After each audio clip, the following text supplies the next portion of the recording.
वनवास नाही. मग वनवासाला पाठवणारे हे बाहेरचे नाहीत, वनवासाला पाठवणारे हे अयोध्येतलेच आहेत. अयोध्येमध्ये मंथरेच्या जातीची काही माणसं जन्माला आले, ज्या मंथरेमुळे माझ्या प्रभू रामचंद्राला 14 वर्षाचा वनवास मिळाला. आणि म्हणून आपल्या घरामधल्या माणसांचा दोष कधीच नसतो, लक्षात ठेवा. आपल्या घरामध्ये आपल्या माणसांचा दोष कधीच नसतो. माझ्या प्रिय श्रोत्यांनो, आपल्या घरातल्या पत्नीचा दोष नसतो, आपल्या घरातल्या आत्तजांचा दोष नसतो. मग आपल्या घरात चाडी लावणाऱ्या कैकई घरात येऊ देऊ नका, कारण या कैकई घराचं वाटोळ वाटोळ करतात. विठ्ठल विठ्ठल.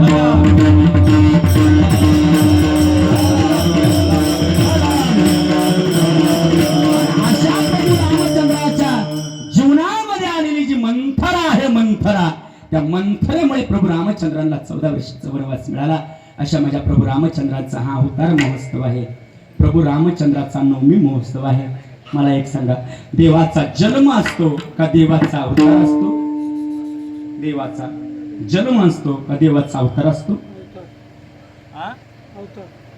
आपल्या इथं अवतार साजरा केला जातो का जन्म साजरा केला जातो? अवतार असतो. अवतार कशाला म्हणतात ऐका. आव हे उपसर्ग आहे, तृतरती राहतोय. आव म्हणजे खाली येणे आणि तृतरती म्हणजे तारून नेणे. जो खाली येऊन संपूर्ण विश्वाला तारून नेतो त्याला अवतार असे म्हणतात. विठ्ठल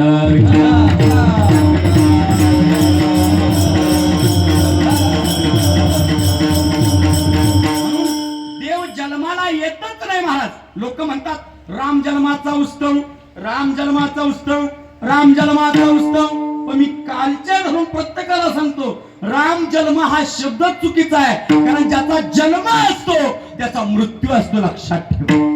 ज्याचा जन्म झाला त्याचा मृत्यू असतो.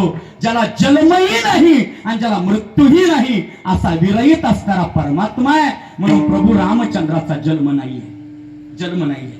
मग हा नवमीचा उत्सव आहे, हा अवताराचा महोत्सव आहे. देव खाली येतो, पण येतो कशा करता, कशा करता येतो? आम्ही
देव आणि संत जन्माला येतात कशा करता त्यांचं प्रयोजन सांगितलं महाराज. काय प्रत्येक गोष्टीला दोन प्रयोजन असतं. एकाला मुख्य प्रयोजन म्हणतात, एकाला अवांतर प्रयोजन म्हणतात. संतांनी अभंग गाथा लिहिला त्याचं मुख्य प्रयोजन वेगळं आहे, संतांनी अभंग गाथा लिहिला त्याचं अवांतर प्रयोजन वेगळं आहे. संतांनी गाथा लिहिला देव कळण्याकरता का देव मिळण्याकरता? तुम्ही झोपले काय परत? देव कळण्याकरता का देव मिळण्याकरता? बोला बोला बोला बोला बोला. लाभदीकर माईक देऊ का तुम्हाला? म्हणा आता मोठ्याने. देव कळण्याकरता का देव मिळण्याकरता संतांचा गाथा आहे? आ देव मिळण्याकरता मला एक सांगा, दुर्योधनाला देव मिळाला होता का दुर्योधनाला देव कळाला होता? बरं, मिळाला होता. पण देव कळाला नाही. संतांना देव मिळाला आणि संतांना देव कळाला सुद्धा. अवांतर प्रयोजन आणि मुख्य प्रयोजन दोनही महत्वाचं आहे. संत महात्मे जन्माला येतात, भगवंत जन्माला येतो, त्यांची दोन प्रयोजन असतात. एक जगाचं कल्याण करणं आणि दोन स्वतःचं कल्याण करणं. विठ्ठल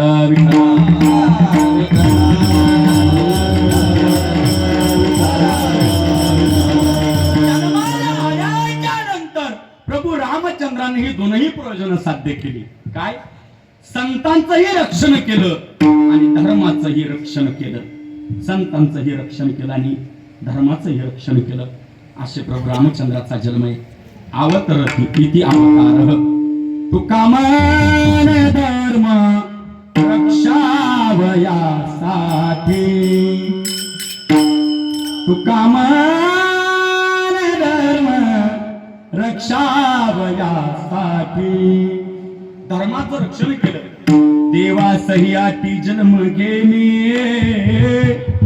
देवासही आटी जन्म घेणे, धर्मनीतीचा हा ऐकावा व्यवहार, धर्मनीतीचा ऐकावा व्यवहार. धर्म नवाचा नवरदेव आणि नीती नावाची नवरी यांचं लग्न लावण्याकरता देव जन्माला येतो महाराज. देव अवताराला येतो महाराज. अवताराती नीती अवतार हा. आणि तुका किंवा जब जब होय धर्म की हानी,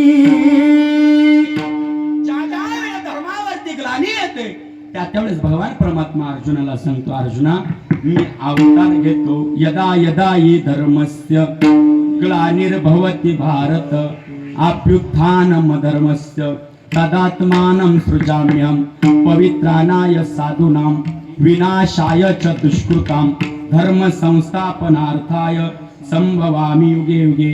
युगे युगे भगवान परमात्मा अवतार घेतो. कशा करता घेतो? तर धर्माच्या रक्षणा करता घेतो. तुकोबाराय अवतार घेतात. कशा करता घेतात? धर्माच्या रक्षणा करता घेतात. याची दोन प्रयोजन असल्यामुळे महाराजांनी एक प्रयोजन आजच्या अभंगाच्या पहिल्या चरणामध्ये सांगितलं.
धर्माचे पालन करणे पाखंड खंडन. धर्माचं पालन करणं आणि पाखंडाचं खंडन करणं हे आमच्या संतांचं पहिलं कार्य आहे का. संतांचं हे मुख्य प्रयोजन आहे, धर्माचं पालन करणं आणि पाखंडाचं खंडन करणं. कशाला म्हणतात धर्म? समाजाला धर्म कळत नाही आणि धर्म कळण्याकरताच मला वाटतं कीर्तनाचा मंडप आहे. विठ्ठल विठ्ठल.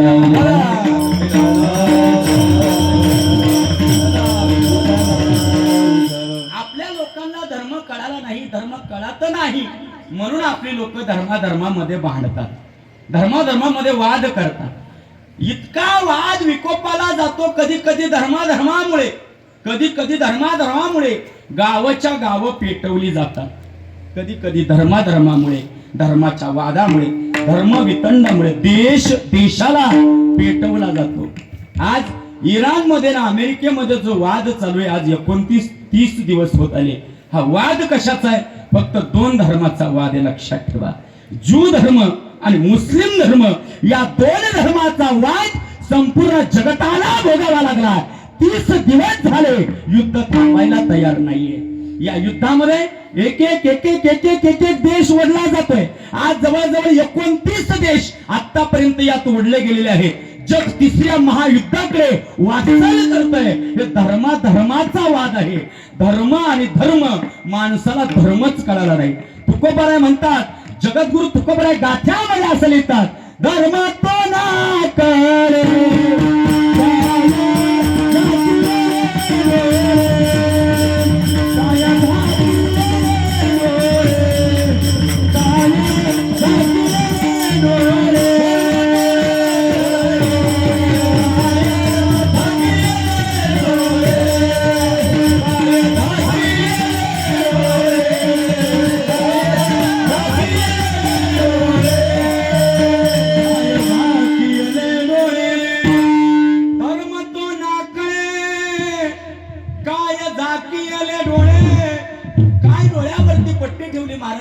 जगाला धर्म कळत. कशाला म्हणतात धर्म? ऐका, मातृदेवो भव, पितृदेवो भव, अतिथी देवो भव, याला म्हणतात धर्म. याला म्हणतात धर्माचं पालन करणं. बाबू महाराज, मातृदेवो भव, पितृदेवो भव, अतिथी देवो भव या 3 वाक्याचं ज्यानं आचरण केलं त्यानं धर्माचं पालन केलं. कशाला म्हणतात आईची सेवा, कशाला म्हणतात बापाची सेवा आणि कशाला म्हणतात अतिथीची सेवा? या 3 दृष्टांत देऊन मी अभंगामध्ये प्रवेश करतो. मातृदेवो भव, आईची सेवा किती करावी, कशी करावी? ज्ञानोबा याला विचारलं, माऊली आम्ही आमच्या आई बापाची सेवा कशी करू? ज्ञानोबा म्हणतात, आपल्या आई बापाच्या सेवेकरता आपलं शरीर अर्पण करायची वेळ आली तरीही चालेल. सकळ तीर्थांचे दुरे जे का माता पितरे तया सेवेसी की रशरे लोन की जैन. आपल्या आई वडिलांच्या सेवेकरता आपलं शरीर अर्पण करावं. मातृदेवो भव सांगितलं महाराज. आईची सेवा किती करावी? या भारत देशामध्ये हिंदू धर्मामध्ये भगवान शंकराच्या भक्तीमध्ये सांगितला जाणारा दृष्टांत आहे. काशीच्या तीर्थयात्रेला एक मुलगा आपल्या आईला घेऊन चालला. आईला घेऊन चालला. काय मागितलं आईनं? आईनं आपल्या मुलाकडे काही मागितलं नाही. आईनं आपल्या मुलाकडे फक्त एकच मागितलं, माझ्या जीवनामध्ये मला काशीची यात्रा घडू दे, माझ्या जीवनामध्ये मला काशीचं दर्शन घडलं पाहिजे. मुलाकडे अपेक्षा केली आणि मुलानं आईच्या अपेक्षा पूर्ण करण्याकरता फक्त बायकोकडे आज्ञा मागण्याकरता गेला. बरेचसे माणसं इथेही असतील जे आईची सेवा करायची म्हटली तरी बायकोला विचारतात की नाही? खुशाल मान हलवतात. बघा ना काही माणसं बायकोला विचारतात. दान धर्म करायचा ठरला तरी चोपदार बायकोला विचारतात. एखादी गोष्ट करायची म्हटली तरी बायकोला विचारतात. कुठली गोष्ट करायची बायकोला विचारायचं. आणि म्हणून बायकोला विचारायला गेला.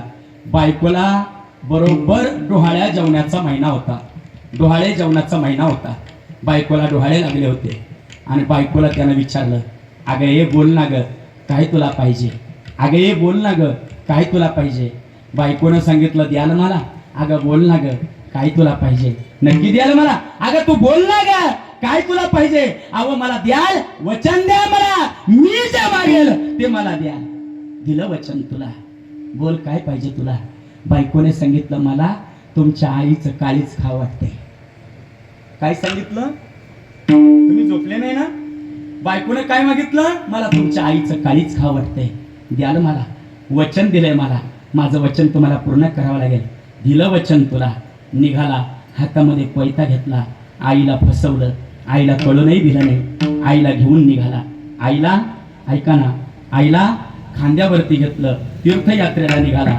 आणि तीर्थयात्रेला निघाल्यानंतर आईला घेऊन भजन करत करत गंगेच्या तीरावरती गेला. आईला जंगलामध्ये घेऊन गेला, एका झाडाखाली आईला झोपवलं आणि आईला सांगितलं, आई मी तुला पाणी घेऊन येतो, इथे झोपून राहा. पाणी आणायला गेला, आईला शेवटचं पाणी पाजलं, आईला पाणी पाजलं, आईला उठवलं आणि आईला विचारलं, हे आई, हे आई, आई मी एक मागू का ग तुझ्याकडे? आई म्हटली, बोल ना बाळा, काय मागणं आहे तुझं? मी तुझ्या करता माझं काळीज सुद्धा काढून द्यायला तयार आहे बाळा, बोल ना रे बाळा, काय पाहिजे तुला?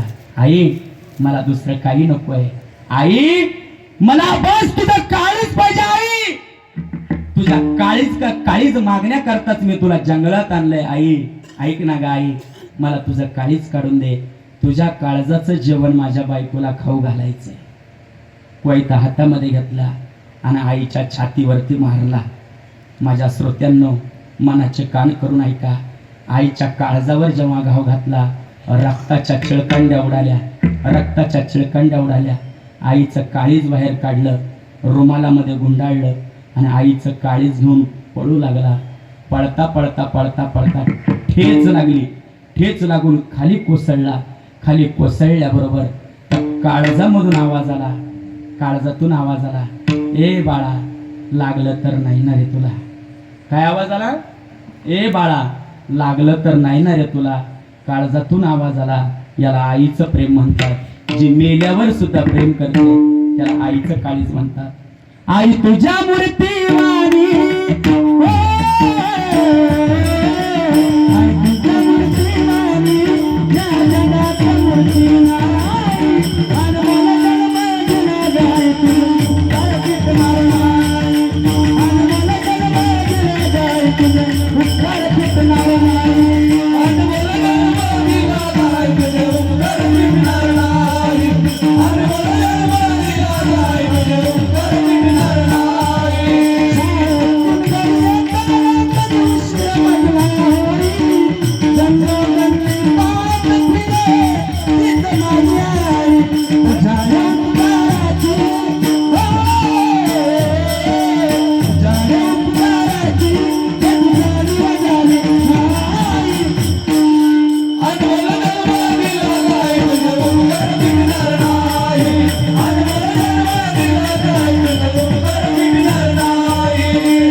जुन्या काळामध्ये माता भगिनी जात्यावरती आईचं प्रेम व्यक्त करायच्या.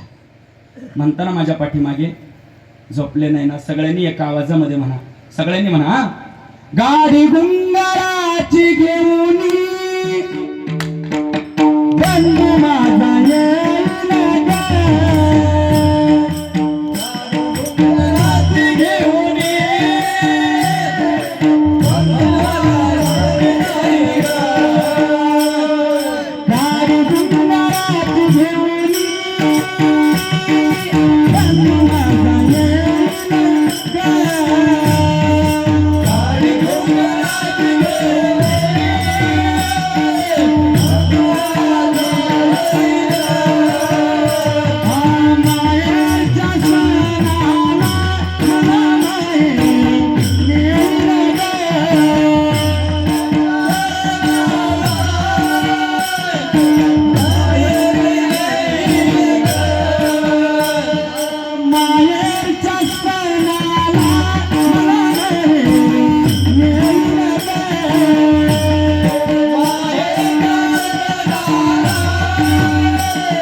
जुन्या काळामध्ये जात्यावरती आई करता ओव्या म्हटल्याच्या. तुम्हाला सगळ्यांना माहेर आहे ना? माहेर माहेर माहेर माहेर वासिनी ज्यांना ज्यांना माहेर आहे त्यांनी त्यांनी सगळ्यांनी माझ्या पाठीमागे म्हणा. काय सांगू माझ्या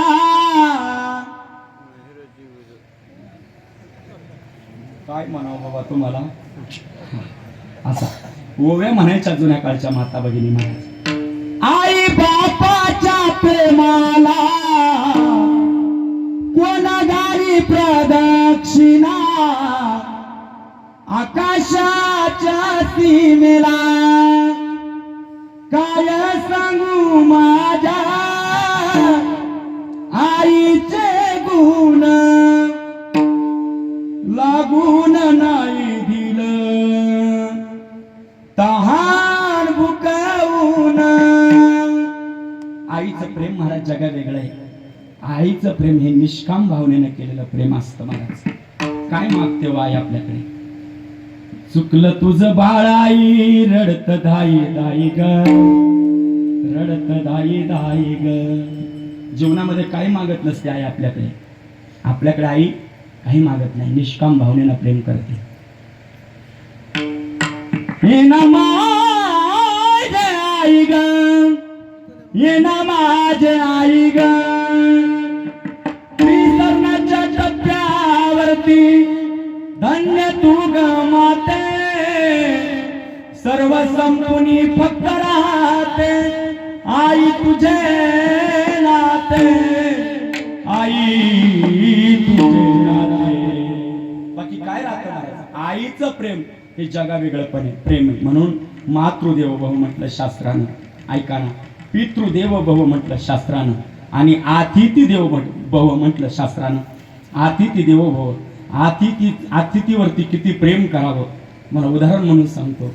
एक देव ज्या माऊलीच्या दारात भिक्षा मागायला गेला त्या देवानं झोळी पसरली आणि आईला सांगितलं, आई भिक्षा मागायला आलो ग मी तुझ्या दारात, भिक्षा मागायला आलो.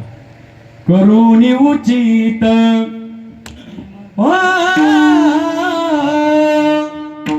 करून उचित प्रेम गाली हृदयात अनुदान मागण्यात दान मागण्यात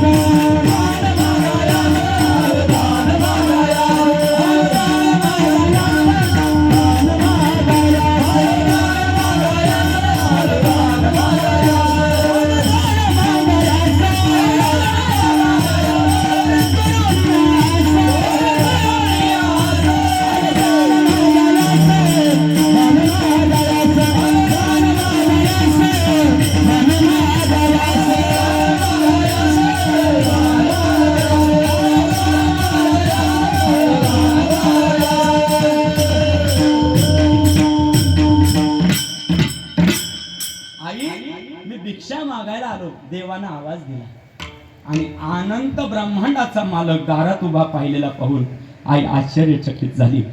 आईनं सुपामध्ये धान्य आणलं आणि देवाच्या झोळीमध्ये वाढलं. देव म्हणाले, माता हे असलं धान्य आम्ही खात नाही, हे असलं आम्ही खात नाही, आम्ही आघोरी आहोत, आम्ही आघोरी आहोत. आता मला सांगा, आघोरी साधूचं जेवण काय असतं? आघोरी साधूचं हिंदू धर्मामध्ये दोन प्रकारचे साधू आढळतात. एक वैष्णव साधू आढळतात आणि दुसरे आघोरी साधू आढळतात. आघोरी साधूचं जेवण म्हणजे मांस भक्षण असतं आणि वैष्णव साधूचं जेवण म्हणजे गळ्यामध्ये तुळशीची पवित्र माळ असते. वैष्णव साधू रुद्राक्ष धारण करतात. वैष्णव साधू कधी मांस भक्षण करत नाही, पण आघोरी साधू मात्र मांस भक्षण केल्याशिवाय राहत नाही. देवानं सांगितलं, माय मी आघोरी साधू आहे आणि हे सुपामधलं धान्य मला काय वाढलंस, मी तुझं जेवण खाणार नाही म्हटलं. खाणार नाही म्हटल्यानंतर त्या मात्यानं सांगितलं, देवा माझ्या दारातून मी तुम्हाला उपाशी पाठवणार नाही देवा, आणि माझ्या दारातून संत उपवाशी गेलेले मी कधी सहनही करणार नाही. कारण देवाला दारामधून कधी उपवाशी न पाठवणं हे सत्वशील चांगुणाचं एक विशेष होतं महाराज. आणि म्हणून चांगुणानं सांगितलं, देवा बोला तुम्हाला काय जेवण पाहिजे. अतिथी देव काय जेवण पाहिजे. देव म्हणाला, जे मी मागणार आहे ते तू देऊ शकणार नाही म्हणे, तू मागून तर पहा देवा, मागून तर पहा. मग देवाने तिच्याकडे वचन मागितलं म्हणे, मला इच्छा भोजनाचं वचन दे. दिलं वचन देवा, बोला काय पाहिजे तुम्हाला. देव म्हणाले मी जे मागेल ते तू देऊ शकणार नाही. देवा मागून तर पहा. देव म्हणाले सांगू ना, मला एकच पाहिजे म्हटले. काय पाहिजे? तुमच्या एकुलत्या एका मुलाचं मांस पाहिजे म्हटले. काय म्हटले? एकुलत्या एका मुलाचं मांस पाहिजे म्हटले. एकुलता एक मुलगा चांगुनाचा चिलिया बाळ, आणि स्त्रियाळ राजाला तेवढा एकच मुलगा आहे. चांगुनाला तेवढा एकच मुलगा आहे, जो मुलगा भगवान शंकराच्या कृपा आशीर्वादानं झाला. पण चांगुनाकडे मांस मागितल्यानंतर चांगुनानं आपल्या बाळाला जवळ बोलवलं आणि चांगुनानं बाळाला सांगितलं, बाळा आपल्या दारात जे आलेत ना ते अनंत ब्रह्मांडाचे मालक आहेत. अरे अनंत ब्रह्मांडाचा मालक आपल्या दारामध्ये भिक्षा मागायला आलाय. चांगुना आपल्या बाळाला सांगते, बाळा अतिथी देवो भव हे धर्माचं पालन आहे, म्हणून देवाला आपल्याला जीव घालावा लागेल. आई देवाला जीव घालायचा असेल तर मी अवश्य जेवण बनवी नाही. सांग ना काय बनवायचं देवा करता? बाळा देवा करता दुसरं काही जेवण बनवायचं नाही, देवाला तूच जेवण पाहिजेस, आणि म्हणून तुला मरावं लागेल बेटा. आई मी जर देवाच्या ताटात मरून मी जर देवाच्या ताटात जाणार असेल तर आई तो कोयता उचल, आई टाक माझ्या मडक्यावर, होऊ दे माझ्या देहाचे तुकडे तुकडे. आई मार मला. या देहाचं जर सोनं होणार असेल तर आई मी मरायला तयार आहे. चिल्या बाळानं कोयता उचलला आणि आईच्या हातामध्ये दिला. आईनं कोयता उचलला आणि चिल्या बाळाच्या मुंडक्यावर टाकला. एक तुकडा दोन घाव झाले आणि बाळाचे दोन तुकडे झाले. मुंडक एका बाजूला गेलं आणि धड एका बाजूला गेलं. देवाच्या ताटामध्ये जेवण वाढलं. देव जेवेनात. देवानं पहिला घास पाहिला आणि देव जेवेनात. देव म्हणाले सांगू ना हे काय वाटलं जेवायला? म्हणजे देवा माझ्या मुलाचा मांस तुमच्या ताटात आणून वाढलंय. त्यावेळेला देव म्हणू लागले, अगं सांगू ना मी चिरंकाळ आहे, शिव आहे, मी करतुम अकर्तुम अन्यथा करतुम, भूत भविष्य वर्तमान काळाचा मी करता धरता आहे, जगन पिता आहे. आणि मला कळत नाही का चोरावणी जेवण वाढतेस मला? बाळाचं शिर कुठे म्हटले शिर कुठे? सांगुनानं सांगितलं बाळाचं शिर घरामध्ये ठेवलंय. कशाला ठेवलंय? बाळाचं शिर मी आठवण म्हणून ठेवलंय. जा म्हटलं घेऊन ये. ते बाळाचं शिर माझ्या ताटामध्ये आलं पाहिजे. बाळाचं शिर आणायला लावलं. देह अपवित्र असतो, अपवित्र देहाचं मांस मी खाणार नाही म्हटले. ते शिर बाळाचं उखळामध्ये कुटायला लावलं चांगुनाला, आणि उखळामध्ये कुटायला लावल्याच्या नंतर चांगुनाला गीत म्हणायला लावलं. ते शिर देवाच्या ताटामध्ये आलं. आता देव जेवेना. देवानं सांगितलं चांगुना किती ताट मांडलेस? म्हटलं एक ताट मांडलं देवा. देव म्हणतात चांगुना तुला एवढाही धर्म कळत नाही का? एका माणसाला जेवायला वाढणं म्हणजे जगातलं सर्वात मोठं निषिद्ध पाप आहे. मग जेवत्या ताटावर कधी एका माणसानं जेवू नये. कमीत कमी 5 ताट जेवत्या ताटाच्या सोबत असावेत. अजून 4 ताट मांड म्हटले म्हणजे बरोबर 5 ताट होतील. गावातली लोक जेवायला बोलव. सांगुना म्हटले देवा गावातली लोक जेवायला येऊ शकत नाही का? आमचं संपूर्ण गाव लिंगायत आहे आणि लिंगायत समाज हा कधी मांस भक्षण करत नाही, आणि म्हणून आम्ही मांस खात नाही. देवा माफ करा देवा, मी तुमच्या पाया पडते देवा, पण मला असलं पाप करायला लावू नका देवा. देव म्हणाले सांगू ना तू माझा अपमान करतेस, अतिथीला दारात बोलवतेस, अतिथीचा अपमान करतेस. तू अतिथीला वचन दिलाय इच्छा भोजनाचं, माझं इच्छा भोजन तुला पूर्ण करावं लागेल, नाही तर तुझं सत्वहरण करून मी निघून जाईल. सांगूना जा माझ्या बरोबर आणखी माणसं जेवायला बोलव. सांगूना म्हणते देवा गावातील माणसं येऊ शकत नाही, येऊ शकत नाही, मग तुला जेवण करायला बसावं लागेल, तुझ्या पतीला जेवण करायला बसावं लागेल. म्हटले चालेल मी जेवण करायला बसते. धर्म संकट सांगुनावरती पडलं. जगातलं सर्वात मोठं पाप करायला निघाली होती. स्वतःच्या बाळाला 9 महिने 9 दिवस उदरामध्ये सांभाळलं. 9 महिने 9 दिवस ज्या बाळाला सांभाळलं, हाडा मासाचा गोळा लहानचा मोठा केला, त्याच बाळाला मारलं, त्याच बाळाचा मांस खायला बसली, आणि म्हणून जगातलं सर्वात मोठं पाप करायला निघालेली सांगुना देवाच्या पाया पडली आणि शेजारच्या ताटावर जेवायला बसली. ह्या बाजूने स्त्रियाळ राजा जेवायला बसला. 3 ताटावर 3 माणसे जेवायला बसले. दारामध्ये प्रधान होता, प्रधानाला जेवायला बसवलं, 4 ताटं भरली गेली, आता 5वं ताट राहिलं. सांगू ना, आणखीन एक 5वं ताट राहिलं म्हटले. आता देवा कोणाला जेवायला बोलू? देव म्हणाले, सांगू ना, तुझी भक्ती जर खरी असेल, तुझी भक्ती जर खरी असेल तर मार तुझ्या श्रियाळ बाळा, चिलिया बाळाला हाक. चिलिया बाळाला आवाज दिल्याबरोबर तुझा चिलिया चालत येईल आणि जेवत्या ताटात जेवायला बसेल. सांगून बाहेर गेली. अनंत ब्रह्मांडाच्या पलीकडे असणाऱ्या चिलिया बाळाला आवाज दिला. चिलिया आवाज दिला. अनंत ब्रह्मांडाच्या पलीकडून पार्वती माता चिलिया बाळाला घेऊन आली आणि 5व्या ताटावर जेवायला येऊन बाळाला बसवली. 5ही ताटं भरली आणि पोट भरून जेवण खाऊ घातलं. पण ते जेवण महाराज शाकाहारी बनलं. मांसाहाराचं जेवण शाकाहारी बनवण्याची ताकद परमपिता भगवंतामध्ये आहे. मेलेला मुलगा जिवंत करण्याची ताकद परमपिता भगवंतामध्ये आहे. आपलं कर्तव्य एवढंच आहे, दारात आलेल्या अतिथीला कधी विनमुखी पाठवायचं नाही. हे खरं धर्माचं पालन आहे. मातृदेव भव, पितृदेव भव, आतिथ्य देव भव. महाराज म्हणतात हे धर्माचं पालन आहे, पाखंडाचं खंडन आहे आणि हेच कार्य करण्याकरता आमचा जन्म आहे.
हेची आम्हा करणे काम, धर्माचं पालन वाढवावे नाम, पाखंडाचे खंडन हेची आम्हा करणे काम.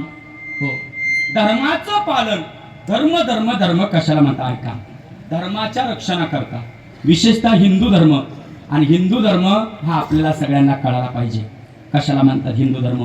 आपल्या हिंदू धर्माचा ज्या गंगेपासून झाला त्या गंगेचं नाव काय? लाभदीकर झोपले काय? त्या गंगेचं नाव काय? ज्या गंगेपासून हिंदू धर्माची उत्पत्ती आहे त्या गंगेचं नाव काय?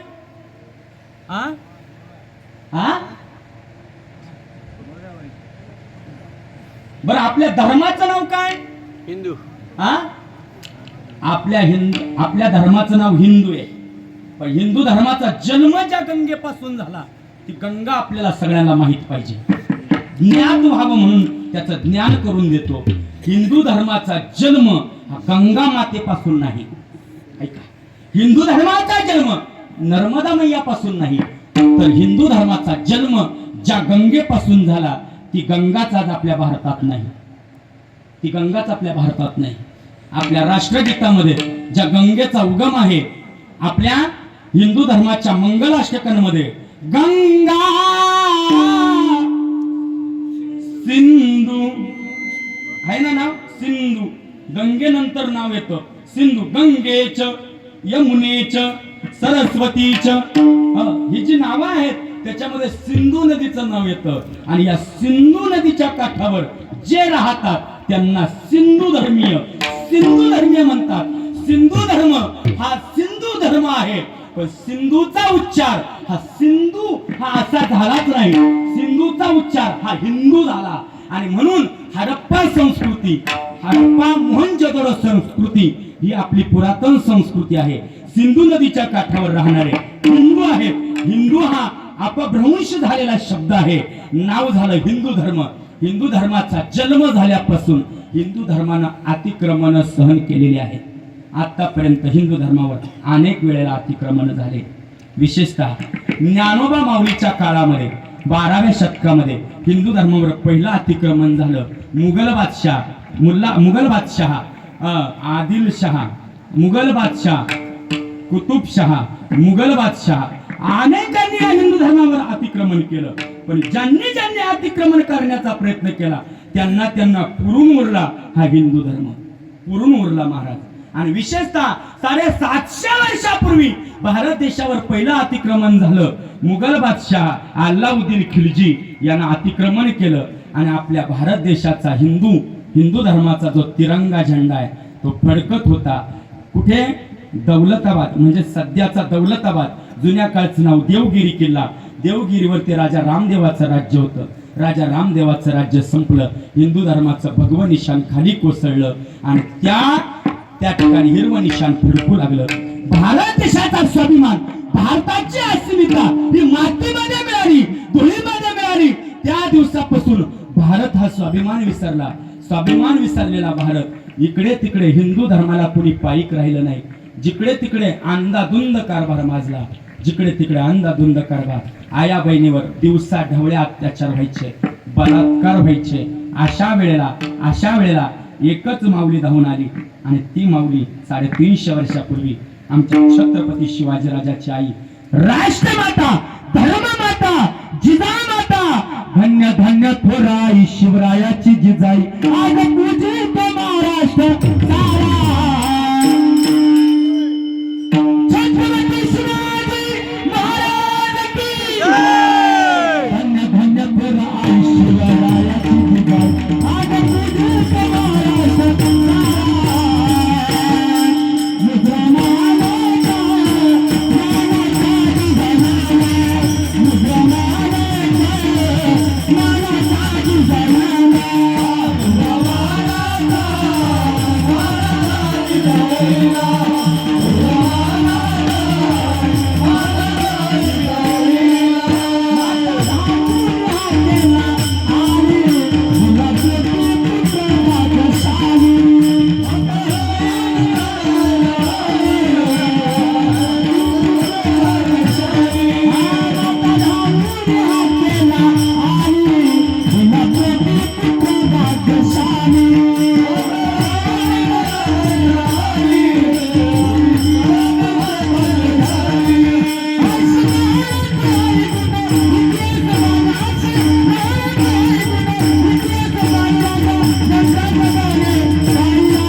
राजमाता जिजाऊला मानाचा मुद्रा केलाच पाहिजे महाराज. आणि म्हणून आमचा हिंदू धर्म टिकला दादा, म्हणून आमचा हिंदू धर्म टिकला दादा. काय झालं असतं, शिवाजी राजा जन्मला नसता,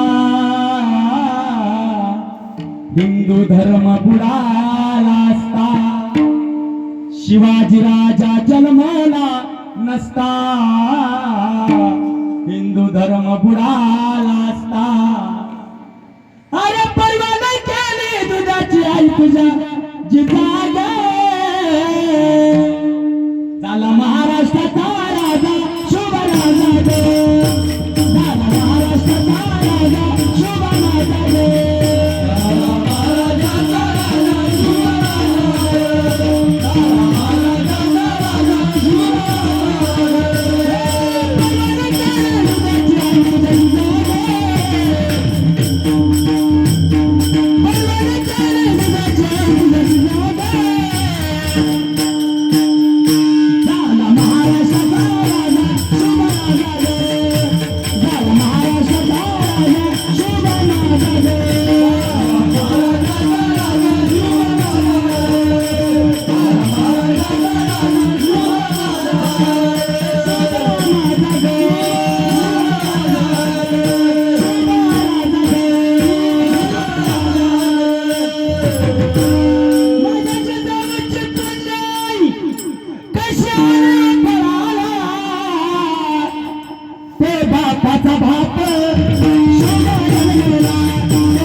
खरं सांगतो, वणी गावात त्या दिवशी घोषणा दिली तर ती घोषणा बासर पर्यंत ऐकू गेली होती. आता तुमची बासर पर्यंत गेली पाहिजे ना, कमीत कमी तुमच्या मंडळापर्यंत तरी गेली पाहिजे ना. सगळ्यांनी म्हणा हा हा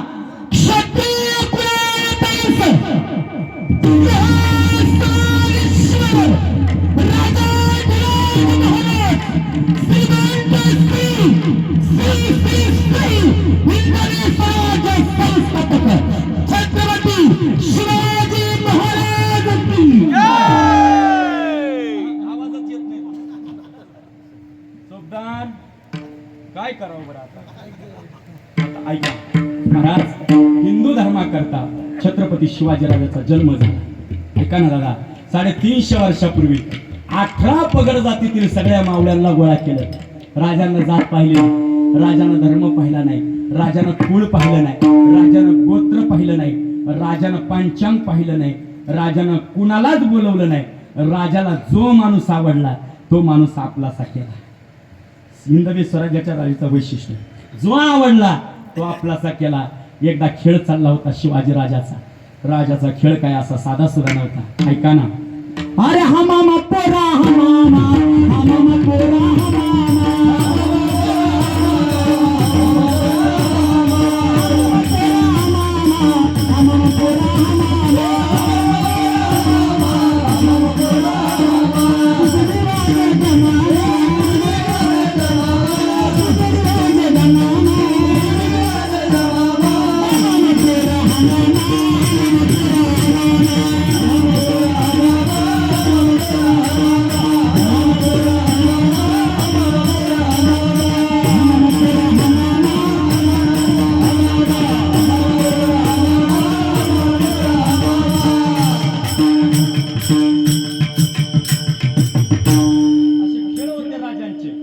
चालू होते, ऐका ना, खेळ चालू असताना अचानक एक मावळा आला.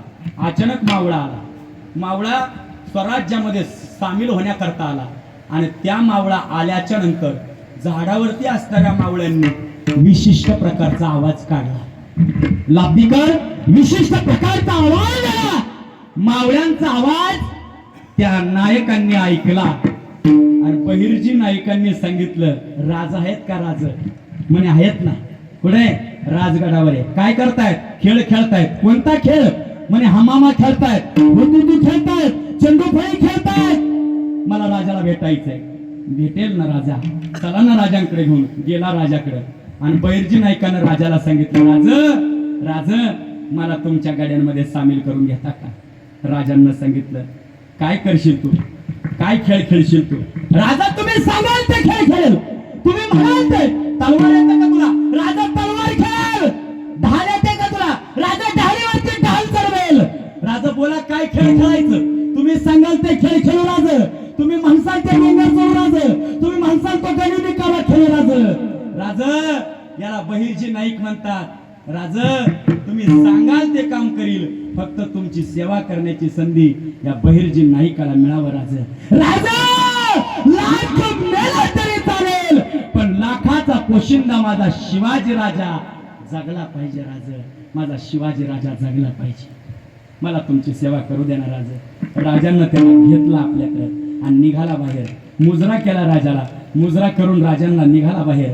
बाहेर निघताना त्याच्या काय ध्यानात आलं कुणास ठाऊक, पुन्हा पाठीमागे गेला. राजाला म्हटलं, राज एक सांगू का? म्हणे बोला ना बहिर्जी.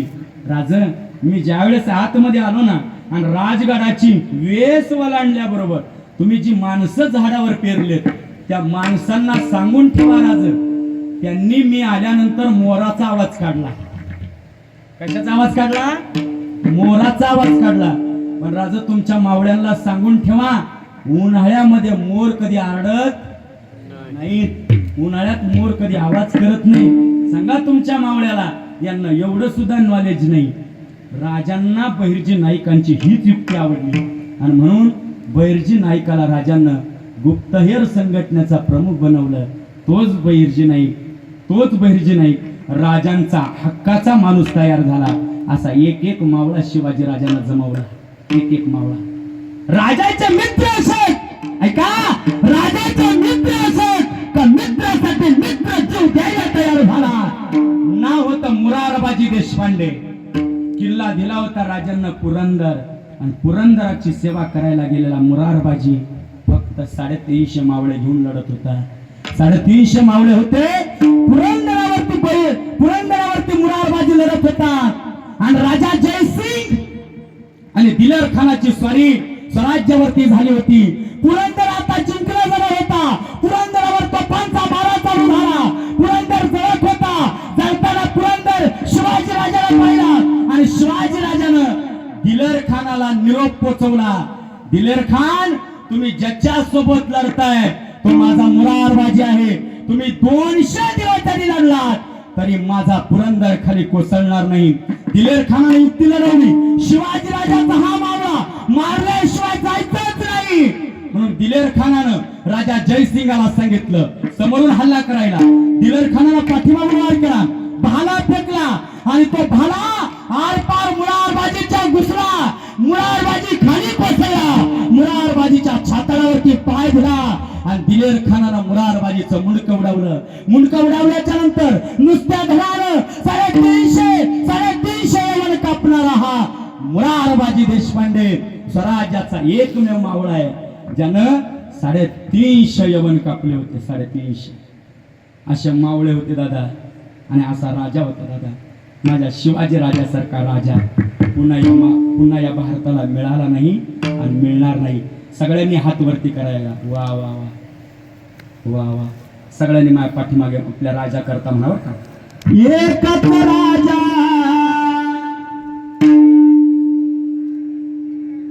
बोलतच नाही का इकडे. एकच राजा. वा किती गोड आवाज आहे. टाळी वाजवा एकदा तुमच्या करता. एकच राजा इथे जन्मला. शिवनेरी किल्ल्यावर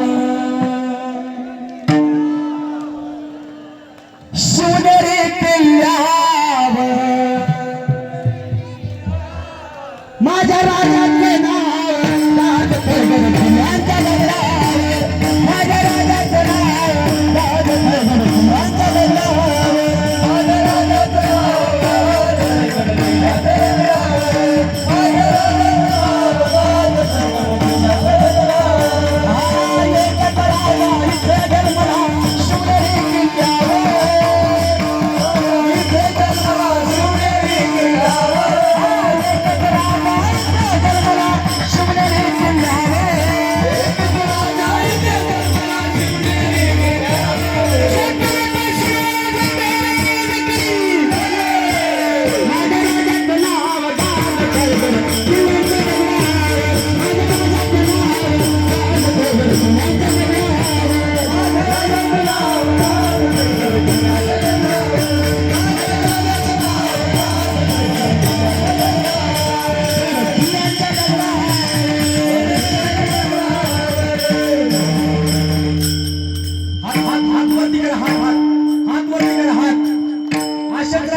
सुंदर स्वराज निर्माण केलं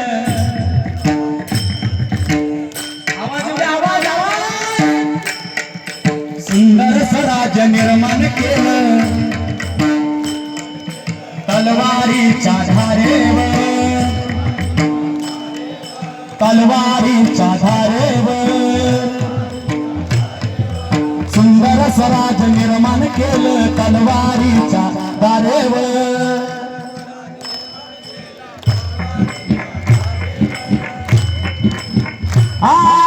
रयतेसाठी वार झेलले आपल्या निधड्या छातीवर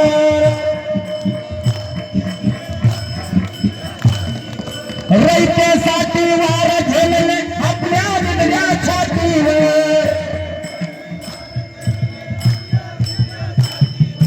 पुन्हा जन्म घ्या अशी चष्मा रक्ताच्या हृदयावर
जन्म झाला म्हणून हिंदू धर्माचं रक्षण झालं. राजांचा जन्म झाला म्हणून माय बहिणीच्या कपाळावरती कुंकू शिल्लक राहिलं. राजांचा जन्म झाला म्हणून माय बहिणीच्या माथ्यावरती मायेचा पदर शिल्लक राहिला. राजांचा जन्म झाला नसता राजांचं सोडावं, राजांच्या पाठीमागे छत्रपती शंभू राजांचा जन्म जर झाला नसता तर काय झालं असतं, काय झालं असतं. अरे काशी की कला जाती मथुरा में मस्जिद बस्ती, काशी की कला जाती मथुरा में मस्जिद बस्ती. अगर एक शिवाजी राजा ना होते तो सुन्नत होती सबकी, अशी वेळ या भारत देशावर आली असती, आली असती. आणखीन सांगू माझ्या प्रिय श्रोत्यांनो, ज्यांच्या नावानं आपण रामनवमी साजरी करतोय, मला खरं सांगा प्रभू रामचंद्राचं मंदिर किती वर्ष यवनांच्या ताब्यात राहिलं, किती वर्ष? काय उत्तर आलं?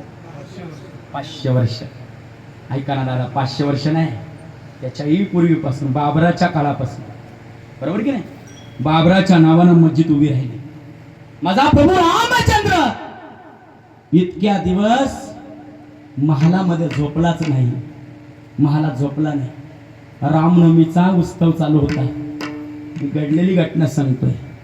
रामनवमीचा उत्सव चालू होता आणि रामनवमीच्या उत्सवामध्ये मुंबईमध्ये दंगल पेटली होती. हिंदू मुसलमान दंगल, बरोबर की नाही, हिंदू मुसलमान दंगल. आणि त्या दंगलीमध्ये असंख्य जीव मेले होते, असंख्य जीव मेले होते. ऐका ना दादा, या राम मंदिराकरता असंख्य लोकांनी प्राणार्पण केले. या राम मंदिराकरता गुजरात राज्यानं विशेष, या राम मंदिराकरता विशेष गुजरात राज्यामध्ये अयोध्येवरून आलेली एक ट्रेन या राम मंदिराकरता जळून खाक झाली. मला एक सांगायचं आहे, राम मंदिराकरता न्याय मागण्याकरता आपल्याला इतके दिवस गेले. अजून आपली फार मंदिरं शिल्लक आहेत. अजून मथुरा बाकी आहे, अजून मथुरा बाकी आहे. आणखीन सांगू, आपली बरीचशी मंदिर, अजून काशी बाकी आहे. काशीचं भगवान शंकराचं मंदिर जिथे आहे ना, त्या मंदिराच्या शेजारी एक मस्जिद आहे. मला तिचं नाव घ्यायचं नाही आहे, पण मला इतिहास सांगायचा आहे. ती मस्जिद म्हणजे आपल्या विश्वनाथाचं खरं मंदिर आहे, बरोबर की नाही, विश्वनाथाचं खरं मंदिर आहे. आपली बरीचशी मंदिरं अजूनही त्यांच्या ताब्यात आहेत. आणि हिंदू धर्माचे पाईक म्हणून आपल्याला आपल्या मंदिरांची सुटका करायची आहे. आपल्याला कुणाला नाव ठेवायचं नाहीये. आपल्याला दुसऱ्याची आई वाईट आहे असं नक्कीच म्हणायचं नाहीये. पण आपली आई चांगली आहे ना, आपल्या आईचा अभिमान आपल्याला बाळगायचा आहे. आपली आई चांगली आहे ना, आपल्या आईचा अभिमान सांगितल्याशिवाय मरायचं नाही दादा. जन्माला आलात हिंदू म्हणून, मरायचं हिंदू धर्म करता, हेच धर्माचं पालन आहे. आणि धर्माचं रक्षण करणं हे प्रत्येकाची जबाबदारी आहे, प्रत्येकाची जबाबदारी आहे. दादा, मी घडलेला प्रसंग सांगतोय. कशाला म्हणतात हिंदू धर्म? दादा, हिंदू धर्मासाठी अनेकांनी बलिदान दिलंय. मुंबईमध्ये दंगल पेटली होती, रात्रीची वेळ होती, एक माऊली पळत होती. ऐका ना, बुरखा घातलेली एक माऊली पळत होती. पळता पळता पळता पळता पळता पळता तिच्या पाठीमागे 4-5 लांडग्याच्या जातीची माणसं लागली होती. दादा, आता तिला पकडणार होते. अरे, लांडग्याच्या जातीची माणसं आता तिच्या पदराला हात लावणार होते. आता तिची इज्जत जाणार होती. एक सांगू, रामायण काळामध्ये मी रामायणातला काळ तुमच्या समोर ठेवतोय. लाब्धीकरांनो, रामायण काळामध्ये एका गिधाडाला कळलं होतं माय बहिणीचा पदर वाचवला पाहिजे. म्हणून त्या गिधाडानं, जटायू नावाच्या गिधाडानं रावणावरती झेप घेतली होती आणि स्वतःचा पंख छाटून घेतला होता. पण आज कलियुगामध्ये माणसातल्या गिधाडांना कळत नाहीये, माय बहिणीची दिवसा ढवळ्या लक्तरवरती टांगली जात आहेत. पण कुणालाच दया येत नाहीये, कुणालाच दया येत नाहीये, कुणालाच दया येत नाहीये. मी एक सांगू, आज माझ्या माय बहिणीला न्यायाची गरज आहे. विचारा, कुठली माऊली सुरक्षित आहे आज भारत देशामध्ये? कुठली माऊली सुरक्षित आहे? दादा, 4-5 लांडग्याच्या जातीची माणसं तिच्या पाठीमागे लागलेत. ती इज्जत वाचवण्याच्या दृष्टीने पळता पळता पळता पळता पळता तिला एक हिंदू धर्माचं घर दिसलं. भगवा झेंडा फडकत होता. ती हिंदू धर्मीयाच्या घराच्या बाहेर गेली आणि खिडकीमधून आत पाहिलं. आत पाहिल्याच्या नंतर एक तरुण तडफदार मुलगा तिला दिसला. दरवाजा वाजवला, त्या मुलानं दरवाजा उघडला. त्या माऊलीला रात्रभर आसरा दिला. रात्रभर ती माऊली झोपली. सकाळी उठली, घराच्या बाहेर पडली. आता घराच्या बाहेर पडताना त्या माऊलीला एक प्रश्न पडला आणि प्रश्न पडल्याच्या नंतर तिनं सहज विचारलं, दादा, मला रात्रभर तू आसरा दिलास, मला बहिणीसारखं तू घरात घेतलंस, मी तुझे उपकार जन्मोजन्मी विसरणार नाही. हात जोडून ती माऊली पदर पसरून बोलू लागली. पण बाहेर पडताना त्या हिंदू तरुणानं तिला विचारलं, ताई, तू रात्री जेव्हा पळत होतीस त्यावेळेस तुझ्या पाठीमागे 4-5 लांडग्याच्या जातीची माणसं पडली होती. अगं ताई, तू इज्जत वाचवण्याच्या दृष्टीने माझ्या दारात आलीस, मला दरवाजा वाजवलास, मी तुला घरात आश्रय दिला. पण ताई, तुझ्या मनात आलं नाही का, तू खिडकीमधून आतमध्ये पाहिलंस त्यावेळेला तुला एक नवा तरुण हिंदू दिसला. तुला अशी भीती वाटली नाही का? हाही एक तरुण आहे, हाही माझ्या पदराला हात लावू शकतो, हाही माझी इज्जत लुटू शकतो. तुला भीती वाटली नाही का? त्यावेळेस त्या माऊलीनं दिलेलं उत्तर आहे, एका मुस्लिम माऊलीनं. ऐकून ठेवा हिंदू तरुणांना, ऐकून ठेवा. त्या मुस्लिम माऊलीनं दिलेलं उत्तर असं आहे, दादा, ज्यावेळेस माझ्या पाठीमागे माणसं लागली होती त्यावेळेस मी तुझ्या दारापर्यंत आले, तुझ्या खिडकीमधून आतमध्ये पाहिलं, तुझ्या भिंतीवरती हिंदवी स्वराज्याचा राजा, हिंदवी स्वराज्य संस्थापक छत्रपती शिवाजी महाराज यांचा फोटो दिसला आणि ज्या घरात शिवाजी राजाचा फोटो आहे त्या घरातल्या माय बहिणीच्या पात्राला हात लागू शकत नाही, हा आमचा विश्वास आहे, आमचा विश्वास आहे. माझी सगळ्यांना विनंती आहे, बाहेरच्या धर्माला हिंदू धर्माविषयी इतका इतका इतका जर अभिमान असेल तर आपल्याला का अभिमान असू नये, पण आपल्याला हिंदू धर्माचा अभिमान वाटत नाही. आणि म्हणून मी सांगू तुम्हाला, हिंदू धर्माकरता जगावं हेच धर्माचं पालन करणे पाखंड खंडन. महाराज म्हणतात याच्याकरता हातामध्ये शस्त्र घ्यावं लागलं तरी आम्ही घाबरणार नाही. तिसरं चरण, तीक्ष्ण उतरे, तीक्ष्ण उतरे, तीक्ष्ण उतरे,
बीज वाढवावे नाम तीक्ष्ण उत्तरे, हाती घेऊन बाण फिरे.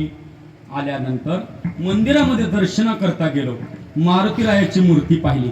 मारुतीरायाच्या हातामध्ये गदा दिसली. मला खरं सांगा, मारुतीरायाच्या हातामध्ये गदा आहे कशा करताय? कशा करताय? हिंदू धर्माच्या रक्षण करता. मारुतीरायाच्या अंगावरती रंग आहे केसरी. केसरी रंग कुणाचा आहे? केसरी रंग कुणाचा आहे? केसरी रंग हिंदू धर्माचा आहे. केसरी रंग हिंदू धर्माचं प्रतीक आहे. म्हणून तुम्ही हिंदू धर्माचा रंग पहा, झेंड्याचा रंग पहा. हा भगवा आहे, केसरी रंग आहे. केसरीचा अर्थ असा आहे, ऐका, केसरीचा अर्थ असा आहे भयरहित, गर्वरहित आणि वासनारहित इति नाम भगवा. भयरहित, गर्वरहित आणि वासनारहित असा भगवा आहे. आणि भगवाधारी तो आहे ज्याच्या मुखात राम नाम आहे. ऐका, ज्याच्या मुखात राम नाम आहे. सगळ्यांनी एकदा शेवटचा हात वरती करा. आता मला आळंदीला जायचंय.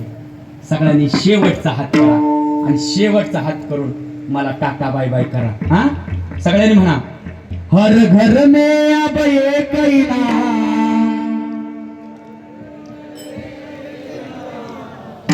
थोडा आवाज वाढवा अजून.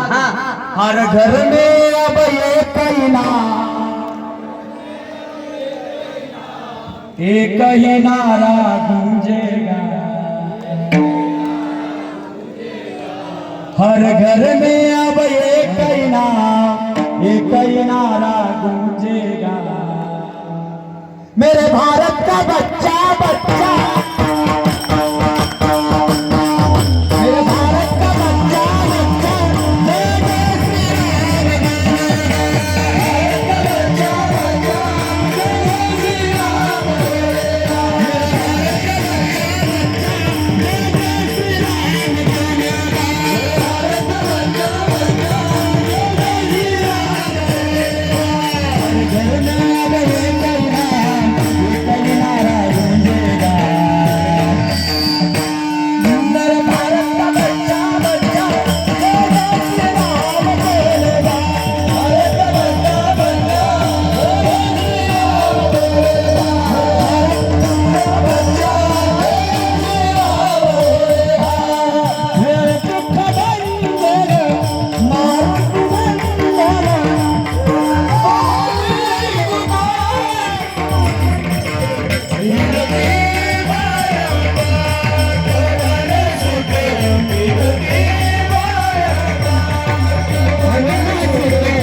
मारुतीरायाच्या हातामध्ये गदा ध्यानात ठेवा.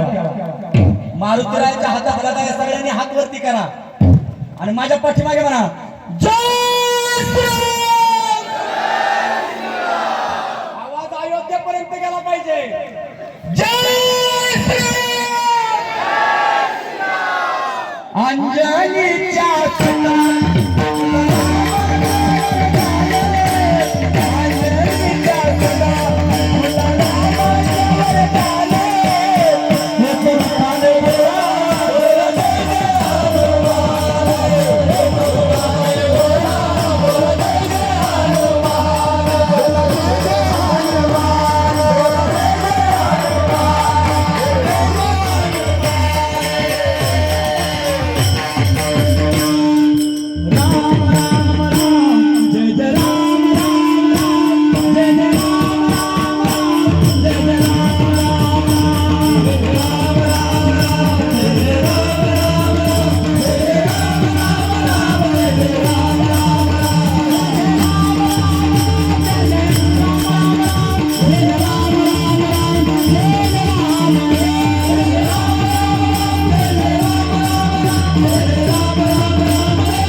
ते पुढचं म्हणतो बाबा.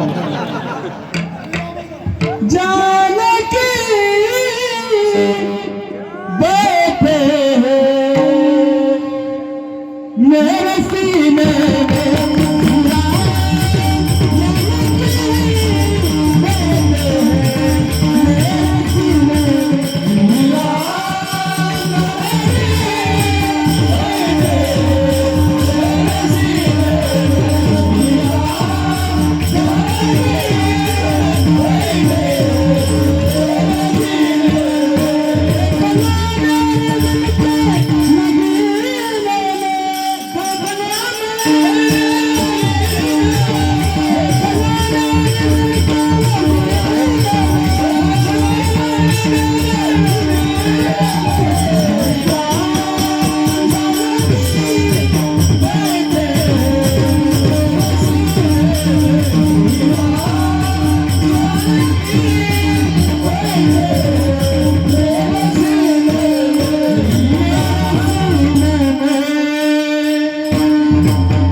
कुणाला घाबरले नाही.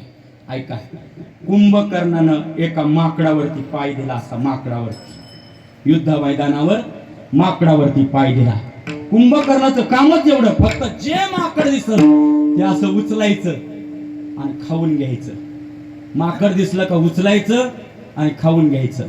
माकड दिसलं का उचलायचं, खाऊन घ्यायचं. जी माकडं दिसल ती पायाखाली चिरडायची. एक माकड होतं, त्या माकडाजवळ कुंभकर्ण गेला.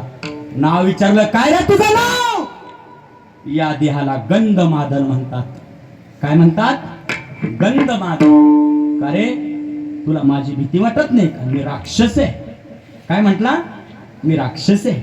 अरे कुंभकर्ण माझं नाव आहे. लंके माझी घे किती ते ऐका सांगत असे संख्या जैसी तैसी 5 लक्ष गळे पाषाणाची जेथे 7 लक्ष जेथे बंदी कोटी घराच्या थे काशा आणि तांब्याची शुद्ध कांचनाची सप्तकोटी तुका म्हणे ज्याची संपत्ती एवढी सांगा ते कवडी गेली नाही एवढी माझ्या भावाची इस्टेट आहे. मी रावणाचा भाऊ आहे. तुला माझी भीती वाटत नाही का? तो म्हटला मी तुला घाबरत नाही. मग कुंभकर्ण त्या माकडाला म्हटला हे गंधमादन मी तुला मारणार नाही फक्त एकदाच म्हण मी रावणाचा आहे. काय म्हण? मी रावणाचा आहे एवढं एकदाच म्हण. ते गंधमादन नावाचं माकड कुंभकर्णावर थुकलं आणि कुंभकर्णाला म्हटलं अरे तू तुझ्या जिंदगीला असला जीवन जगण्यापेक्षा भिकाडासारखं मरण्यापेक्षा मी रामाचा म्हणून मरल. काय म्हटला? रामाचा म्हणून मरल. याला रामाचा राम भक्त म्हणतात. नाही बिड भाड नाही बिड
थोड्या दिवस जगल पण वाघासारखं जगल याला जीवन म्हणतात. दादा जगायचं तर शिवाजी राजासारखं आणि मरायचं तर संभाजी राजासारखं. आपण एवढ्या भाग्यवान आहात. आपण संभाजी राजाच्या रक्ताची माणसं आहेत. संभाजी राजानं वाघाच्या जबड्यात घालून हात मोजीन दात ही जात महाराष्ट्राची असं रक्त आपलंय. दादा या राजाची लेकरं आहेत आपण. माझा राजा कधी शरण गेला नाही. आलमगीर बादशाहनं एकदाच विचारलं संभा तुला मृत्यूची भीती वाटत नाही का? संभाजी राजा हसले आणि हसत मुखानं म्हटले अरे आलमगिरा अरे औरंग्या. संभाजी राजाच्या मुखातलं वाक्य आहे औरंग्या वीर पराक्रमी परम प्रतापी शेर शिवा का छावा था देश धर्म पर मिटने वाला एक ही शंभू राजा था. एक ही शंभू राजा था. उद्या ज्या वेळेला भारताचा इतिहास लिहिला जाईल त्या भारत देशाच्या इतिहासामध्ये या शंभू राजाचं नाव सुवर्णाक्षराने लिहिलेलं असेल. आलमगीर बादशाह औरंगजेब खाली मान घालतो संभाजी राजाच्या समोर आणि बोलता झाला आणि संभाजी राजाला म्हणाला अरे 9 वर्षाचा होतास त्यावेळेला आग्र्याला आला होतास. त्यावेळेला मी तुला विचारलं होतं आठवतंय का तुला? विचारलं होतं संभा तुझे डर नहीं लगता क्या? संभाजी राजानं त्यावेळेला उत्तर दिलं होतं अरे मुझे डर नहीं लगता लेकिन हमसे सबको डर लगता है. याला शेर शिवा का छावा म्हणतात. याला बछडा म्हणतात. याला वाघ म्हणतात. माझ्यापासून सगळ्यांना भीती वाटते. मी कुणाला घाबरत नाही. आलमगीर बादशाला त्या दिवसापासून राग होता संभाजी राजाचा. बुरानपुरा लुटला राजानं आणि संभाजी राजानं संपूर्ण बुरानपुराचा आलमगिराच्या देखता बुरानपुरावरती भगवा झेंडा फडकला आणि संभाजी राजानं आलमगिराचं नाक टिचून हे हिंदवी स्वराज्य मध्य प्रदेश आमच्या गुजरात पर्यंत नेलं. गुजरात पर्यंत सुरत येपर्यंत भगवा झेंडा फडकवला होता. आलमगिराच्या राग मनामध्ये होता. बादशाह औरंगजेबानं संभाजी राजाला विचारलं होतं संभा मी शेवटचं विचारतोय बुरानपूरची इज्जत कुठल्या किल्ल्यावरती आहे? कारण ती माझी इज्जत आहे. आलमगिराचा किल्ला लुटणं म्हणजे आलमगीराचा मुकुट लुटण्यासारखं आहे. बोल संभा, माझं सोनं कुठे आहे, माझी लूट कुठे आहे? संभाजीराजानं एकच सांगितलं, हा देह मरून जाईल पण स्वराज्याशी गद्दारी करणार नाही, स्वराज्याशी गद्दारी करणार नाही. स्वराज्यासाठी कुणाची लाचारी आम्ही पत्करणार नाही, कुणाच्या समोर आमची मान झुकवणार नाही. अरे हा संभाजी राजा आहे, ज्या राजाचा पुत्र आहे तो हिंदवी स्वराज्याचा राजा छत्रपती शिवाजी राजा आहे, त्या राजाचा हा पुत्र आहे. आणि म्हणून संभाजी राजा गद्दारी करणार नाही, मरण मागेल पण गद्दारी नाही, गद्दारी नाही. आलमगीरानं तलवार घेतली, मुकरब खानाला सांगितलं, मुकरब लय बोलते, याची जीभ छाटून टाकायची. मुकरब खान समोर गेला आणि संभाजी राजानं डोळे वाटारले, राजानं डोळे वाटारले. संभाजी राजाचे डोळे पाहिले, त्या मुकरब खानाचे अशा हातापायाच्या अंगाला कापरा फुटला आणि मुकरब खान 10 हात मागे सरकला. मुकरब खानाची हिंमत होईना राजांच्या पुढे जाण्याची, पण मुकरब गेला. संभाजी राजांची जीभ सांडशीला पकडली, तलवार सरकली, रक्ताच्या चिलकांड्या उडाल्या. अरे महाराज, माझ्या राजाची जीभ धडा वेगळी झाली, पण जीभ जाताना सुद्धा जगदंब म्हणून गेली. जगदंब जगदंब संभाजी राजाचे शेवटचे शब्द आहेत. राजांच्या डोळ्यामध्ये तप्त सळाया गेल्या, डोळ्यातले बुबुळ बाहेर पडले, रक्ताच्या छिळकांड्या उडत होत्या. संभाजी राजाच्या डोळे त्या नराधम औरंग्यानं हातावरती घेतले होते, हातावरती घेतले. संभाजी राजाच्या समोर तो आलमगीर हसू लागला, हसत मुखानं संभाजी राजाच्या समोर. दैत्य जसा हसतो तसा औरंग्या हसत होता. माझा राजा मरत होता, पर मरण मागताना माझ्या राजाची मान खाली नव्हती, माझ्या राजाची मान सदैव सरळ होती. आणि माझा राजा एकच बोलत होता, अरे हा संभाजी राजा एकदाच मरल, पण मेल्यानंतर सुद्धा महाराष्ट्राच्या कणाकणात, महाराष्ट्राच्या मनामनात संभाजी राजा अमर होईल. उद्या ज्या वेळेला महाराष्ट्राचा इतिहास लिहिला जाईल, त्यावेळेस हा सह्याद्रीचा छावा प्रत्येकाच्या मुखात असेल. ते माझ्या राजाचं उत्तर खरं ठरलं. आणि म्हणून आज जर आम्ही म्हटलो, अरे नमो पार्वती पते, हर हर हर, सहज आम्ही म्हटलो तरी प्रत्येकाच्या मुखामध्ये महादेवाचा जय घोष येतो. आम्ही फक्त म्हणावं, जय भवानी, जय भवानी, विठोबा रखुमाई.